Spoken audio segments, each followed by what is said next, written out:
Hi. Hello everyone.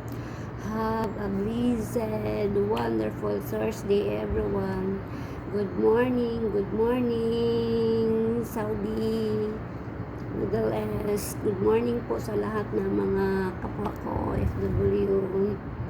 Breakfast po tayo. Breakfast on the rooftop. Charot. Sarap ditong kumain kasi mahangin. Good afternoon, Philippines. Good afternoon, Philippines. May dumaan na aeroplano. Sige, daan ka lang, aeroplano. Daanan mo lang ako ngayon sa kanahon. Ito masakyan ulit. Pandesal yung breakfast ko na pinost ko. Meron siyang peanut butter at saka honey. Nilagyan ko ng peanut butter at saka honey. Bumili ako, Joyce, peanut butter at saka honey. Hindi ako umaasa sa kanila. Mas mabuti na yung magkusa akong bibili sa sarili ko para walang masabi, di ba?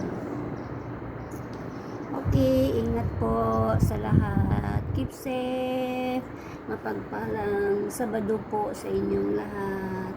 Kain po kayo ng breakfast bago po kayo mag-start na inyong trabaho because remember, breakfast is the most important meal of the day. Keep safe. God bless everyone.